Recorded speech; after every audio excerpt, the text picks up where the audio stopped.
કેમ છો મિત્રો? હું ફરીથી તમારી સમક્ષ આવી ગયો છું એક નવા પ્રેક્ટિકલ સાથે. વિષય છે પાવર ઇલેક્ટ્રોનિક્સ અને આજે આપણે જે પરફોર્મ કરવા જઈ રહ્યા છે એ છે SCR એટલે કે સિલિકોન કંટ્રોલ રેક્ટિફાયરની કેરેક્ટરિસ્ટિક્સ. આ તમારી સમક્ષ બોર્ડ છે જેનું નામ છે Vijayanta technology private limited board power electronics trainer kit from the Vijayanta. Okay, આમ તો તમે બધા સિલિકોન કંટ્રોલ રેક્ટિફાયર શું છે જાણતા જ હશો અને એની કેરેક્ટરિસ્ટિક્સ કઈ રીતના પ્લોટ કરી શકાય એ પણ તમે જાણતા હશો. So I am not talking about that thing. Straight away I am going to perform this experiment. So experiment perform કરવા માટે જે સર્કિટ ડાયાગ્રામની જરૂર પડે છે એ સર્કિટ ડાયાગ્રામ તમે તમારા સ્ક્રીન ઉપર જોઈ શકો છો અને એમાં દર્શાવ્યા પ્રમાણે આપણે અહીંયા આગળ બે પાવર સોર્સની જરૂર પડશે. એક ગેટને સપ્લાય કરવા માટે અને બીજો એનોડ અને કેથોડને સપ્લાય કરવા માટે. એ બંને પાવર સોર્સ તમે અહીંયા આગળ જોઈ શકો છો. 0 થી 15 વોલ્ટનો સોર્સ છે આપણે ગેટને સપ્લાય કરવા યુઝ કરશું અને 0 થી 30 વોલ્ટનો સોર્સ છે આપણે એનોડ અને કેથોડને સપ્લાય આપશું 0 થી 30 વોલ્ટના સપ્લાયને. ઠીક છે. Apart from that we require 2 ammeter and 1 voltmeter. So 2 ammeter એટલે કે 2 એમીટરની જરૂર પડશે. અહીંયા આગળ ઇનબિલ્ટ એક એમીટર તમે જોઈ શકો છો, કરંટ મીટર લખેલું છે. અને બીજું એક એમીટર તરીકે આપણે મલ્ટીમીટરનો યુઝ કરશું. સેકન્ડ થિંગ કે આપણે એનોડ અને કેથોડની એક્રોસના વોલ્ટેજ મેઝર કરવા માટે એક વોલ્ટમીટરની જરૂર પડશે, જેમાં અહીંયા તમે જોઈ શકો છો મલ્ટીમીટર, એનો યુઝ આપણે વોલ્ટમીટર તરીકે કરશું. ઓકે, સો આ બોર્ડમાં જે ડિવાઇસીસ આપેલા છે અને જે પાવર સપ્લાય આપેલા છે વેરિયેબલ, એમાંથી આપણે બે પાવર સપ્લાયનો યુઝ કરશું. એક એમીટર તરીકે કરંટ મીટરનો યુઝ કરશું અને થોડા ઘણા રેજિસ્ટર્સ અહીંયા આગળ બતાવેલા છે તમને, એનો યુઝ કરશું. અને પ્લસ સેપરેટલી આપણે એક એમીટરનો એક મલ્ટીમીટરનો એમીટર તરીકે અને એક મલ્ટીમીટરનો વોલ્ટમીટર તરીકે યુઝ કરશું. Right. So let us try to connect the diagram as per the diagram which is shown in your screen. So circuit diagram માં દર્શાવ્યા પ્રમાણે first of all જે સપ્લાયનો પોઝિટિવ છે which is for the anode and cathode of SCR, એ સપ્લાયનો positive જે છે એ આપણે કનેક્ટ કરશું through the resistor to ammeter.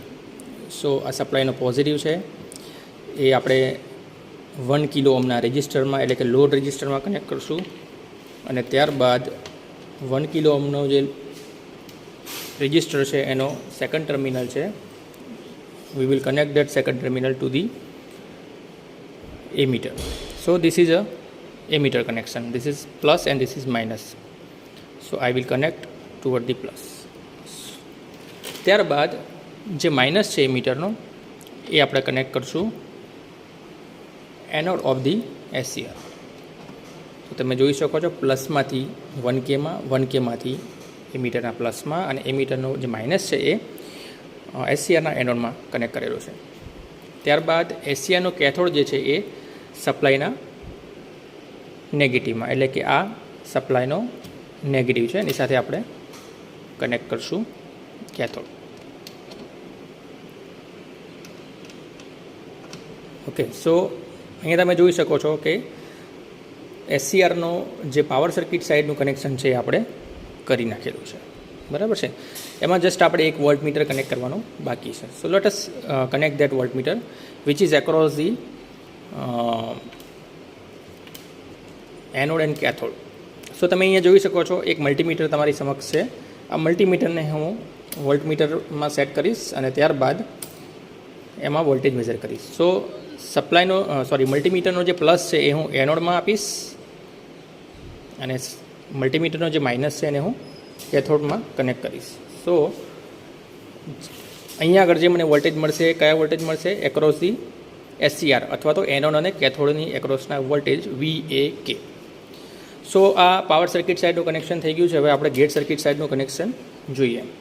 સો અહીંયા તમે જોઈ શકો છો સર્કિટ ડાયાગ્રામમાં કે જે ગેટનો જે સપ્લાયનો પ્લસ ટર્મિનલ છે ગેટ વોલ્ટેજનો, એ પ્લસ ટર્મિનલ ડાયરેક્ટલી રેજિસ્ટરમાં થ્રુ જઈને, એટલે કે 100 ઓહમનો રેજિસ્ટર આપણે અહીંયા લઈએ છીએ, 100 ઓહમના રેજિસ્ટરમાંથી તમે જોઈ શકો છો એ જાય છે, એનું કનેક્શન જાય છે એમીટરમાં. એટલે કે આ સપ્લાયનો પોઝિટિવ એ 100 ઓહ્મના રજિસ્ટરમાં મેં કનેક્ટ કર્યો. અને હવે આ મીટર જે છે મલ્ટીમીટર એનો હું ઇમીટર તરીકે યુઝ કરવાનો છું. સો અહીંયા જે મલ્ટીમીટરનો પ્લસ છે એ હું કનેક્ટ કરીશ રજિસ્ટરના બીજા ટર્મિનલમાં, અને ત્યારબાદ જે માઇનસ છે એ હું કનેક્ટ કરીશ ગેટમાં. એટલે તમે જુઓ આ કનેક્શન હવે કેવું થયું, પ્લસમાંથી રજિસ્ટરમાં 100 ઓહ્મમાં, અને ત્યાંનો જે સેકન્ડ ટર્મિનલ છે 100 ઓહ્મનો એ જશે ઇમીટરમાં, અને ઇમીટરનો જે સેકન્ડ ટર્મિનલ છે એ જશે ગેટમાં. અને ત્યારબાદ ગેટનો જે પાવર સપ્લાય જે છે એનો માઇનસ ટર્મિનલ જે છે એ જશે હવે કનેક્ટ થશે હવે કેથોડ સાઈડ. સો આને હું કનેક્ટ કરીશ કેથોડ સાઈડ. તો તમે જોઈ શકો છો કે આ મેં કનેક્ટ કર્યો છે કેથોડ સાથે. ઓકે, સો કનેક્શન જે છે એ આપણું હવે અહીંયા પૂર્ણ થયું. તો કનેક્શનમાં બધાને ખ્યાલ આવી ગયો છે. ફરીથી એકવાર ક્વિકલી હું રિવાઇઝ કરી દઉં છું. પાવર સર્કિટ છે એનો પ્લસ છે એ આપણે 1 કિલો ઓહ્મના રજિસ્ટરમાં અહીંયા કનેક્ટ કર્યો. ત્યારબાદ એનો જે સેકન્ડ ટર્મિનલ છે એમીટરના પ્લસમાં, એમીટરનો જે માઇનસ ટર્મિનલ છે એ એસસીઆરના એનોડમાં, અને એસસીઆરનો કેથોડ જે છે એ ક્યાં જશે, સપ્લાયના માઇનસમાં. અને વોલ્ટમીટર આપણે મલ્ટીમીટર કનેક્ટ કર્યું છે વોલ્ટમીટર મોડમાં, અને એ ડાયરેક્ટલી વોલ્ટેજ મેઝર કરશે એનોડ અને કેથોડ એક્રોસના એસસીઆરના. ઓકે, એટલે કે VAK. ત્યારબાદ આપણે બીજું કનેક્શન કર્યું ગેટ સાઈડનું, એટલે કે ગેટ સોર્સ જે છે એનો સપ્લાય જે છે એનો પ્લસ ટર્મિનલ એ પ્લસમાંથી 100 ઓહ્મ રજિસ્ટરમાં, ત્યારબાદ એમીટરમાં, અને એમીટરમાં થઈને ગેટમાં જશે, અને સેકન્ડ જે ટર્મિનલ છે સપ્લાયનો એ કેથોડ સાથે કનેક્ટ થશે. તો this is a very simple connection. I hope you all understand. તો without wasting time let us start performing this experiment. So friends, let us start performing this experiment. અહીંયા તમે જોઈ શકો છો કે જે મલ્ટીમીટરનો આપણે વોલ્ટમીટર તરીકે યુઝ કરેલો છે એને આપણે વોલ્ટેજની રેન્જમાં સેટ કરી દીધેલું છે. અહીંયા તમે DC વાંચી શકો છો, અને રેન્જ જે છે એની પણ આપણે વોલ્ટમાં સેટ કરી દીધેલી છે. બીજી સાઈડનું જે મલ્ટીમીટર છે જે આપણે ઇમીટર તરીકે યુઝ કરવાના છીએ, અને જે ગેટ કરંટ મેઝર કરશે એને તમે જોઈ શકો છો કે મિલી એમ્પિયર રેન્જમાં આપણે એને સેટ કરી દીધેલું છે. So friends, let us now start the performing experiment. I am turning on the switch turn on કર્યા પછી સૌપ્રથમ આપણે જે પાવર સોર્સ છે એના વોલ્ટેજ ઇન્ક્રીઝ કરીને 10 વોલ્ટ ઉપર સેટ કરશું.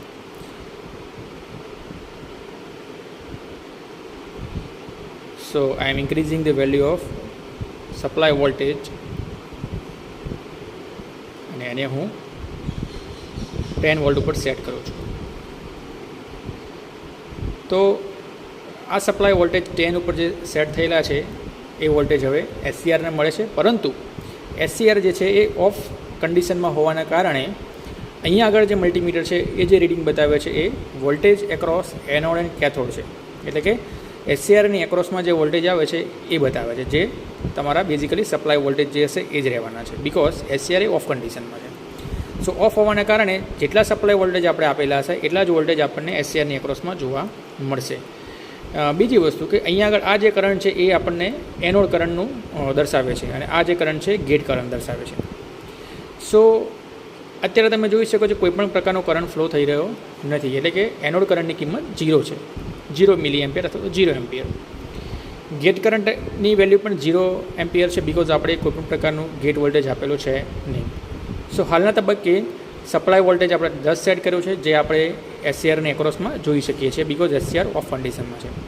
જેવો અહીંયાથી ગેટ વોલ્ટેજ છે ઇન્ક્રીઝ કરીશ, ગેટ કરંટ ફ્લો થવાનો સ્ટાર્ટ થશે, અને એક ટાઈમ એવો આવશે કે જ્યારે એસસીઆર ઓન થશે એ વખતે સપ્લાય વોલ્ટેજ જે આપેલા છે એ જે એસસીઆરની એક્રોસમાં આવે છે, જે આપણે 10 સેટ કરેલા છે, એ ઘટીને ઓન સ્ટેટ વોલ્ટેજ ડ્રોપ એસસીઆરના જે છે એટલા એના જેટલા થઈ જશે, એટલે કે 0.7 to 1 volt.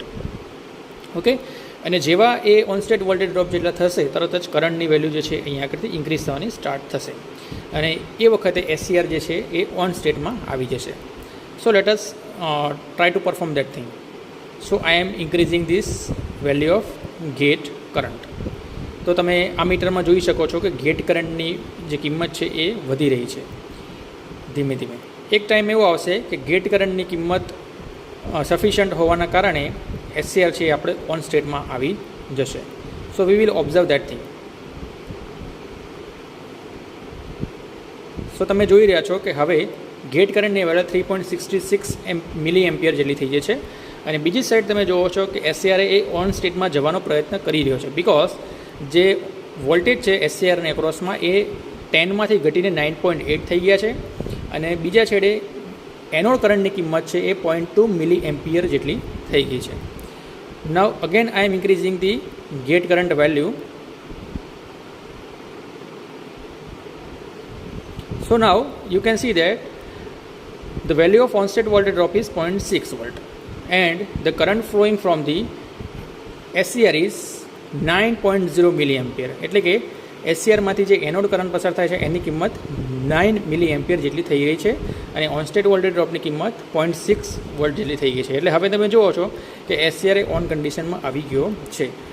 Now if I will increasing the value of supply voltage, then the on-state voltage drop will remains nearly constant and this current will going to increases. તો આપણે જોઈએ, હું ધીમે ધીમે સપ્લાય વોલ્ટેજની કિંમત વધારું છું તો આપણને જે રીડિંગ મળી રહ્યા છે એમાં તમે જુઓ છો કે 10 વોલ્ટ જ્યારે આપ્યા હતા એ વખતે 9 મિલી એમ્પિયર જેટલો કરંટ હતો અને અત્યારે તમે જોઈ શકો છો કરંટની કિંમત 10 મિલી એમ્પિયર જેટલું થઈ ગયું છે અને એ વખતે ઓન-સ્ટેટ વોલ્ટેજ ડ્રોપ છે 0.6 વોલ્ટ. ઠીક છે, હવે આપણે ગેટની કિંમતની જરૂર નથી, ગેટ કરંટની કિંમતની, તો આપણે ગેટને રિમૂવ કરી નાખશું તો પણ SCR જે છે એ ઓન કન્ડિશનમાં રહેશે, because it loses a control, right. Now I will connect this multimeter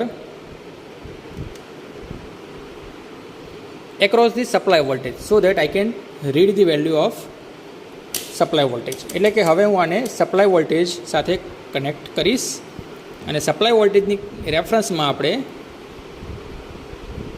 reading લઈશું. અત્યારે સપ્લાય વોલ્ટેજની કિંમત તમે જોઈ શકો છો 11 વોલ્ટની આજુબાજુ છે. તો 11 વોલ્ટ ઉપર મને ઓન-સ્ટેટ વોલ્ટેજ ડ્રોપ મળે છે 0.6 ઓર 0.7 વોલ્ટ અને કરંટની કિંમત છે, એનોડ કરંટની કિંમત છે 10 મિલી એમ્પિયર.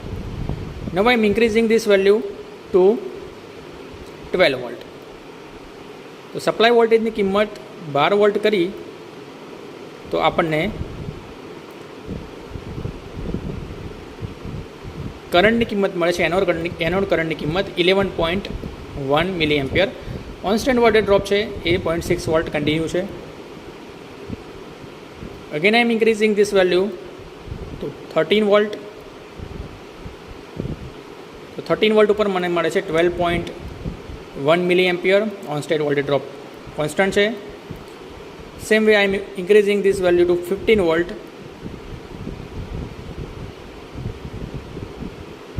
તો 15 વોલ્ટ ઉપર મને મળે છે 14.1 milli ampere current. On state voltage drop constant 0.6 volt, sorry 0.6 volt. Now I am increasing this value to 20 volt. તો 20 વોલ્ટ ઉપર તમે રીડિંગ જોઈ શકો છો.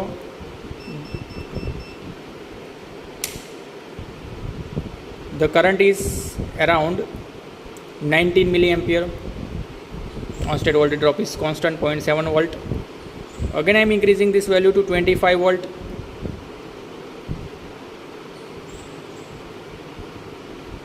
તો 25 વોલ્ટ ઉપર મને કરંટ મળી રહ્યો છે 24.1 મિલીએમ્પ. અને લાસ્ટ રીડિંગ હું લઉં છું 30 વોલ્ટ ઉપર. તો 30 વોલ્ટ ઉપર તમે જોઈ શકો છો કે 29.4 મિલીએમ્પ જેટલો મને કરંટ મળી રહ્યો છે. હવે તમે જોઈ શકો છો કે અહીંયા આગળ 30 વોલ્ટ આપીએ અને આપણી સર્કિટમાં 1 કિલો ઓહમનો લોડ રેઝિસ્ટન્સ આપણે લગાવેલો છે. તો થિયોરિટિકલી આપણે કેલ્ક્યુલેટ નથી કરતા, પણ પ્રેક્ટિકલી જસ્ટ આપણે વિચારીએ તો 30 વોલ્ટ આપણે ઇનપુટમાં આપેલા છે 1 કિલો ઓહમના રેઝિસ્ટરને. તો એકોર્ડિંગ ટુ દેટ ઇક્વેશન આપણો કરંટ થવો જોઈએ 30 મિલી એમ્પ. ઓકે, પણ આપણે અહીંયા આગળ વોલ્ટેજ ડ્રોપ છે એ બી બાદ કરવાનો થાય. તો કોન્સ્ટન્ટ વોલ્ટેજ ડ્રોપ છે એ તમે જુઓ 0.7 વોલ્ટની આજુબાજુ છે, એ બાદ કરીએ તો જે આપણો કરંટ છે એ નિયર અબાઉટ 29.4 મિલી એમ્પ જેટલો થશે. ઓકે, સો તમે જોઈ શકો છો કે જ્યારે SCR ટર્ન ઓન થશે એ વખતે જે ઓન-સ્ટેટ વોલ્ટેજ ડ્રોપ છે એ ઘટીને 0.7 જેટલા થઈ જશે. તમે સપ્લાય વોલ્ટેજ ગમે એટલો આપ્યો હશે according to the SCR from the data sheet જે આપવો પડતો હોય એટલો, એનાથી વધારે આપીશું તો મે બી ડેમેજ થઈ શકે છે. પરંતુ સપ્લાય વોલ્ટેજની રેફરન્સમાં આપણે જ્યારે ટર્ન ઓફ રાખીશું એસસીઆરને તો બધો જ વોલ્ટેજ જે છે એસસીઆરની એક્રોસમાં જોવા મળશે, બિકોઝ એસસીઆર છે ઓફ કન્ડિશનમાં હશે એ વખતે. જેવો એસસીઆર ટર્ન ઓન થશે તો એસસીઆરના એનોડ અને કેથોડ શોર્ટ થશે અને જેના પરિણામે આપણને એની એક્રોસમાં 0.7 ઓન સ્ટેટ વોલ્ટેજ ડ્રોપ મળશે. અને શોર્ટ થવાના કારણે આપણને જે કરંટ છે એ લોડ પ્રમાણે ગણતરી કરતાં જેટલો મળતો હોય એટલો મળશે. તો અહીંયા આગળ લાસ્ટ રીડિંગ છે આપણું 29.5 મિલિએમ્પ જ્યારે 30 વોલ્ટ આપીએ છીએ ત્યારે, અને ઓન સ્ટેટ વોલ્ટેજ ડ્રોપ છે 0.698 અથવા તો 0.7 volt. So friends, I think તમને એસસીઆરની કેરેક્ટરિસ્ટિક્સમાં ખ્યાલ આવી ગયો છે કઈ રીતના આપણે પ્લોટ કરી. એક જ રીડિંગ આપણે લઈએ છીએ અને આ રીડિંગનો ગ્રાફ બી તમે પ્લોટ કરશો તો according to characteristics, static characteristics જે છે એના જેવો જોવા મળશે.